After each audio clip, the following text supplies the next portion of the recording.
بسم اللہ الرحمن الرحیم۔ السلام علیکم۔ فارورڈ پبلک اسکول کی ای لرننگ جماعت ہفتم میں میں آپ کو خوش آمدید کہتی ہوں۔ میں آپ کو جماعت ہفتم میں کامیابی حاصل کرنے پر مبارکباد دیتی ہوں۔ بچے، مضمون ہمارا اردو ہے اور ہمارا عنوان ہے اخلاق نبی صلی اللہ علیہ وآلہ وسلم، جو کہ آپ کا سبق نمبر 1 ہے اور اس کے مصنف ہیں مولانا شبلی نعمانی۔ حصہ اول، اس کی آج میں پڑھائی کروں گی اور ساتھ میں آپ کو وضاحت بھی کروں گی۔ بچے، آج ہم سبق نمبر 1 کے مصنف کے بارے میں پڑھیں گے، اور سبق نمبر 1 جو ہے اخلاق نبی صلی اللہ علیہ وآلہ وسلم ہے، اور اس کے مصنف کا نام مولانا شبلی نعمانی ہے۔ مولانا شبلی نعمانی کی پیدائش 1857 اور وفات 1914۔ مولانا شبلی نعمانی یوپی کے ضلع اعظم گڑھ کے ایک قصبے بندول میں پیدا ہوئے۔ ان کے والد کا نام شیخ حبیب اللہ تھا۔ انہوں نے ابتدائی تعلیم اپنے قصبے میں پائی۔ جیسا کہ آپ کو پتہ ہے کہ مولانا شبلی نعمانی کہاں پیدا ہوئے؟ بندول میں پیدا ہوئے، اور ان کے والد کا نام کیا تھا؟ شیخ حبیب اللہ تھا۔ اور ابتدائی تعلیم مینس کہ میٹرک تک کی تعلیم انہوں نے کہاں سے حاصل کی؟ بندول سے ہی حاصل کی۔ منطق و فلسفہ، طبیات اور ریاضی کی تعلیم غازی پور میں حاصل کی۔ منطق کہتے ہیں کہ کسی بھی بات کو ثبوت کے ساتھ ثابت کرنا، اور فلسفہ کہتے ہیں کہ دنیا میں جتنی بھی اشیاء موجود ہیں وہ کیوں وجود میں آئیں، ان کی وجوہات کیا ہیں اور ان کے مقاصد کیا ہیں۔ اس قسم کی سوچ کو جو ہے وہ فلسفہ کہتے ہیں۔ طبیات، جیسا کہ آپ کو معلوم ہے کہ فزکس کو کہتے ہیں، اور ریاضی میتھس کو کہتے ہیں۔ ان تمام مضامین کی تعلیم انہوں نے غازی پور سے حاصل کی۔ فقہ کی تعلیم رامپور میں اور علم حدیث کی تعلیم سہارنپور میں حاصل کی۔ فقہ کہتے ہیں احکام شریعت کا علم، مینس کہ ہمارے مذہب اسلام میں جو بھی قوانین ہیں، جو بھی قانون ہیں، اس کا علم۔ اور علم حدیث مینس کہ حضور پاک صلی اللہ علیہ وسلم نے جو کچھ آج تک فرمایا ہے، جو کچھ ارشاد کیا ہے، ٹھیک ہے، اس کا علم۔ مولانا شبلی نعمانی سر سید احمد خان کے قائم کردہ مسلم علی گڑھ کالج میں بطور پروفیسر تدریسی خدمات انجام دیتے رہے۔ مولانا شبلی نعمانی جو ہیں وہ سر سید احمد خان کے ساتھ مل کر کام کرتے رہے، اور کیسے کام کرتے رہے؟ ان کا جو مسلم علی گڑھ کالج تھا، وہاں پر پروفیسر کے طور پر انہوں نے سبق پڑھایا، لوگوں کو علم دیا۔ 1842 میں پروفیسر آرنلڈ کے ساتھ اسلامی ممالک کا دورہ کیا۔ دورہ کرنا مینس کہ کہیں پر جانا، ٹھیک ہے، کسی جگہ پر جانا اور اس جگہ کے بارے میں معلومات اکٹھی کرنا۔ اور کس کے ساتھ انہوں نے کی؟ پروفیسر آرنلڈ کے ساتھ، جو کہ ایک مغربی تنقید نگار تھے اور ایک مفکر تھے۔ مفکر مینس سوچ رکھنے والے، لکھنے والے، لکھاری، ادیب تھے۔ ترکی حکومت نے انہیں تمغہ مجیدیہ اور انگریزی حکومت نے انہیں شمس العلماء کا خطاب دیا۔ ترکی حکومت نے انہیں کون سا اعزاز دیا؟ تمغہ مجیدیہ، اور ان کو انگریزی حکومت نے کون سا خطاب دیا؟ شمس العلماء کا۔ سر سید کی وفات کے بعد لکھنؤ چلے گئے۔ سر سید احمد خان کی جب وفات ہو گئی تو وہ لکھنؤ چلے گئے۔ سر سید احمد خان کے ساتھ مل کر انہوں نے بہت سا کام کیا تھا، بہت مقصدی کام کیا تھا، اور ان کا مقصد کیا تھا کہ مسلمانوں کو تعلیم سے آراستہ کیا جائے، ان کو جو ہے وہ ان کے ماضی سے روشناس کرا کے ان کو ان کے روشن مستقبل کی طرف لے کر جایا جائے۔ وہاں ندوۃ العلماء کے نام سے ایک مدرسہ قائم کیا۔ مدرسہ کہاں قائم کیا؟ لکھنؤ میں قائم کیا ایک مدرسہ، اور اعظم گڑھ کے مقام پر دارالمصنفین کے نام سے ایک اعلیٰ درجے کا علمی اور تحقیقی ادارہ قائم کیا، جو آج تک علم و ادب کی خدمت کر رہا ہے۔ اور دارالمصنفین جو ہے وہ کہاں قائم کیا؟ اعظم گڑھ کے مقام پر، جو ایک علمی اور تحقیقی مینس کہ ریسرچ انسٹیٹیوشن ہے، جہاں پر سوچ سمجھ کر تحقیق کر کے بھی کوئی کام کیا جاتا ہے، ٹھیک ہے۔ مولانا شبلی نعمانی نے سوانح عمریوں کے ذریعے مسلمانوں کو ان کے سنہری ماضی کی یاد دلا کر مستقبل کی تعمیر پر ابھارنے کی کوشش کی۔ جیسا کہ میں اس سے پہلے آپ کو اس بارے میں بات کر چکی ہوں کہ مولانا شبلی نعمانی نے جو ہے سوانح عمریہ کہتے ہیں حالات زندگی، بہت مشہور شخصیات جو تاریخ میں اپنا مقام رکھتی ہیں، ان کی حالات زندگی لکھ کر مسلمانوں کو یہ یاد دلایا کہ ان کا ماضی کتنا سنہرا تھا، مینس کہ وہ کتنے شاندار طور پر حکومت کر چکے ہیں تمام دنیا پر، اور ان کو مایوس نہیں ہونا چاہیے، انہیں اپنے مستقبل کو روشن کرنا چاہیے۔ اسی طرح کی خصلت اور جو ہے وہ خوبیاں اپنے اندر پیدا کرنی چاہیے جو پہلے مسلمانوں میں تھیں، اور اس کو پیدا کر کے وہ اپنے مستقبل کو بہتر کر سکتے ہیں۔ تنقید کے میدان میں شبلی نے مغربی تنقید کے اصولوں کو اور کچھ حد تک حالی کا اثر قبول کیا ہے۔ اب ظاہری بات ہے تنقید کا آپ کو پتہ ہے تنقید نگار کون ہے، سب سے پہلے تنقید نگار یا اس کو بانی جو ہے وہ جو ہے ان کو وہ حالی کو کہا جاتا ہے۔ تو انہوں نے مغرب سے بھی جو ہے وہ تھوڑا سا استفادہ کیا، مینس فائدہ اٹھایا مغربی تنقید سے بھی، اور پھر حالی کی بھی جو ہے وہ تنقید کے اصولوں کو مد نظر رکھتے ہوئے انہوں نے تنقید کی۔ تنقید کرنا ہوتا ہے کسی بھی بات کے اچھے اور برے پہلو کے بارے میں بات کرنا، اور پھر خود سے بھی جو ہے اس کے بارے میں خیالات پیش کرنا۔ مگر ان کا مزاج خالص مشرقی ہے، لیکن انہوں نے مغرب سے تھوڑا سا پڑھا، اس کو سمجھنے کی کوشش کی، اس کو تھوڑا سا اس کی تقلید کی، پیروی کی، لیکن ان کا مزاج تھا وہ خود جو تھے وہ مشرقی تھے، وہ کسی وقت بھی مغرب کی تہذیب اور اس کے علم و ادب سے مرعوب نہیں ہوتے، اور مرعوب نہیں ہوتے متاثر نہیں ہوتے، وہ کبھی بھی مغرب کی تہذیب سے جو ہے وہ متاثر نہیں ہوئے، وہ جو ہے وہ خالصاً جو ہے وہ مشرقی تھے، اور ان کو مشرقی اقدار جو ہے وہ بہت زیادہ پسند تھی۔ ان کا شمار سر سید کے رفقا ساتھیوں میں، رفیقوں میں، اور اردو نثر کے عناصر خمسہ میں ہوتا ہے۔ خمسہ سے مراد ہے 5، اور عناصر عنصر کی جمع ہے۔ اٹ مینس کہ جیسے ہمارے باڈی میں 5 سینسز ہوتے ہیں، وہ بہت امپورٹنٹ ہوتے ہیں کہ اور بہت اہم ہوتے ہیں کہ وہ ہمیں اپنی ارد گرد کی دنیا سے روشناس کرتے ہیں۔ اسی طرح جو ہے اردو ادب میں 5 شخصیات جو ہیں وہ بہت اہم ہیں، ٹھیک ہے، اور ان میں شبلی کا بھی جو ہے وہ شمار ہوتا ہے، اسی لیے ان کو عناصر خمسہ میں شمار کیا جاتا ہے۔ ان کی تحریروں میں ادب کا مقصدی پہلو نمایاں ہے، مینس کون سا نمایاں ہے پہلو؟ مقصدی پہلو۔ مقصد مینس کہ ان کا کیا مقصد تھا کہ انہوں نے سر سید احمد خان کے ساتھ مل کر بہت سا تعلیم پر کام کیا تھا، ٹھیک ہے، اور وہ یہی چاہتے تھے کہ مسلمان جو ہیں وہ تعلیم حاصل کریں، یہ ان کا مقصد تھا۔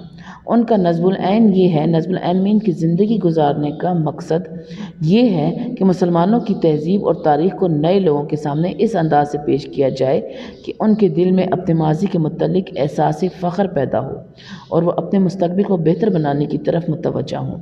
کیا چاہتے تھے کہ وہ چاہتے تھے کہ مسلمانوں کی تاریخ ان کے سامنے اس انداز سے، اس طریقے سے لائی جائے کہ وہ اس سے ان کے اندر یہ احساس پیدا ہو کہ ان کے اندر غرور کا احساس پیدا ہو، اور وہ بہت متاثر ہوں کہ ہاں جی مسلمانوں نے بھی جو ہے وہ پوری دنیا میں کیسے حکومت کی ہے، کیسے جو ہے وہ لوگوں کو اچھے بہتر طور پر زندگی گزارنے کے مواقع فراہم کیے ہیں، تو وہ بھی اپنے اندر ایسی خوبیاں پیدا کریں کہ لوگ ان سے متاثر ہوں اور ان کے جو ہے ان کی جیسی خوبیاں پیدا کرنے کی کوشش کریں، مسلمانوں کی جیسے خوبیاں پیدا کرنے کی کوشش کریں، اور ان کو یہ یاد دلایا کہ ہاں جی مسلمان بھی ایک بہتر زندگی پہلے گزار چکے ہیں، اور اب بھی اگر وہ کوشش کریں اپنے آپ کو تعلیم سے روشناس کرائیں، اس زمانے کی تمام جو جدیدیت تھی، مینس کے نیا طرز تھا، اس کو اپنائیں گے تو وہ بھی جو ہے وہ اپنے مستقبل کو روشن کر سکتے ہیں۔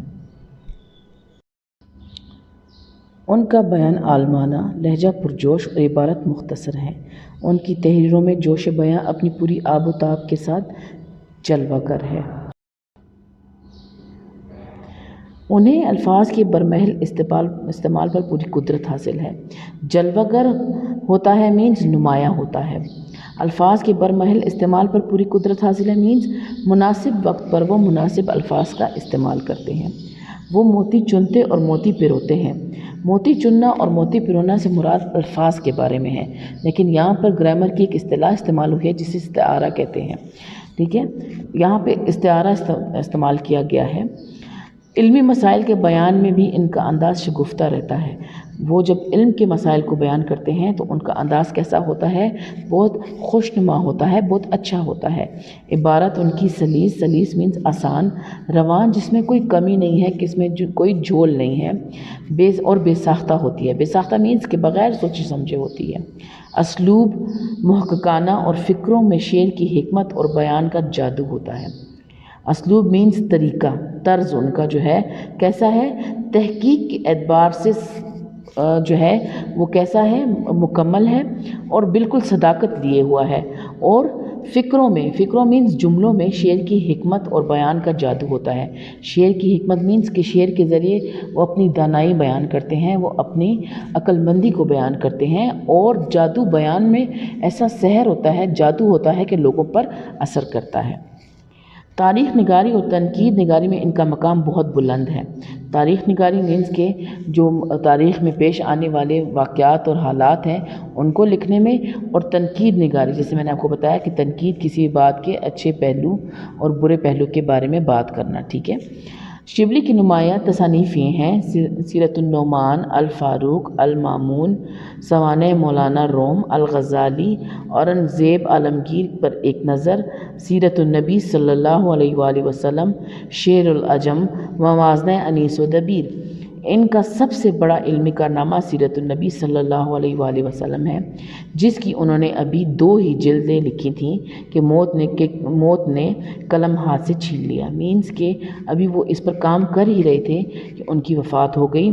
سیرت النبی صلی اللہ علیہ وآلہ وسلم کی بقیہ 4 جلدیں شبلی کے لائق شاگرد مولانا سید سلمان ندوی نے لکھیں. شبلی نے 1914 میں وفات پائی. بچے یہاں پر ہمارے جو ہے مصنف کے تعارف ختم ہوتا ہے. آپ نے تمام مشکل الفاظ کے جو ہیں مطلب جو ہے مطالب جو ہیں یا معنی جو ہیں وہ اپنی بک پہ آپ نے لکھنے ہیں. ٹھیک ہے بچے. اب مصنف کی تعریف کے بعد ہمارا سبق ہے اخلاق نبی صلی اللہ علیہ وآلہ وسلم. اس کا پہلا جو ٹاپک ہے وہ یہ ہے، عنوان جو ہے مداومت عمل. مینز اس کا مطلب یہ ہے کہ مسلسل ایک کام کو انجام دینا. اخلاق کا سب سے مقدم اور ضروری پہلو یہ ہے کہ انسان جس کام کو اختیار کرے اس پر اس قدر استقلال کے ساتھ قائم رہے کہ گویا وہ اس کی فطرت ثانیہ بن جائے. اخلاق کا سب سے مقدم مینز لازمی اور پہلا، ضروری مینز اہم. استقلال مستقل مزاجی، کہ انسان جو ہے مستقل مزاجی کے ساتھ ایک کام پر جو ہے وہ قائم رہے، ہو بہو کہ گویا وہ اس کی عادت بن جائے، ایسا لگے کہ جیسے وہ اس کی عادت بن گئی ہے. انسان کے سوا تمام دنیا کی مخلوقات صرف ایک ہی قسم کے کام کر سکتی ہیں اور وہ فطرتاً اسی پہ مجبور ہیں. انسان کے علاوہ جو ہے مخلوقات، جیسے کہ انسان جو ہے وہ اشرف المخلوقات ہے، وہ ہر قسم کا کام کر سکتا ہے جو کہ اس کو کیونکہ اس کو شعور دیا گیا ہے. لیکن جو اور مخلوقات ہیں دنیا کی، وہ صرف اور صرف جو ہے وہ افزائش کر سکتی ہیں یا وہ کھانا پینا کر سکتی ہیں. لیکن اخلاق کا ایک دقیق نقطہ یہ ہے، دقیق کا مینز پرانا، اب کہ انسان اپنے لیے اخلاق حسنہ کا جو پہلو پسند کرے اس کی شدت سے پابندی کرے. اخلاق حسنہ مینز اچھے اخلاق کی جو پہلو، مینز کہ جو بھی اچھا پہلو یا جو بھی اچھے اخلاق کو اپنائے اس پہ شدت سے پابندی کرے، اور اس طرح دائمی اور غیر متبدل طریقے سے کہ اس پر عمل کرے کہ گویا وہ اپنے اختیار کے باوجود اس کام کے کرنے پر مجبور ہے اور وہ ہمیشہ اس کام کو کرتا رہے اور اس کو کبھی تبدیل نہ کرے. غیر متبدل مینز کہ اس میں تبدیلی نہ کرے اور اس پر عمل کرتا رہے، ایسا کہ وہ اس کام کو کرنے پہ ہمیشہ سے مجبور رہا ہے. اور لوگ دیکھتے ہی یقین کر لیں کہ اس شخص سے اس کے علاوہ کوئی اور بات سرزد ہو ہی نہیں سکتی، اور لوگ بھی اس کو یہ سمجھنے میں مجبور ہو جائیں کہ اگر یہ شخص ہے تو وہ یہی کام اچھے اخلاق کر سکتا ہے، اس کے علاوہ کوئی اور نہیں کر سکتا. گویا اس سے یہ افعال اس طرح صادر ہوتے ہیں. اس افعال سے مراد ہے افعال فعل کی جمع ہے، اور وہ کہتے ہیں کہ صادر ہونا مینز ہونا، کسی چیز کا انجام پانا.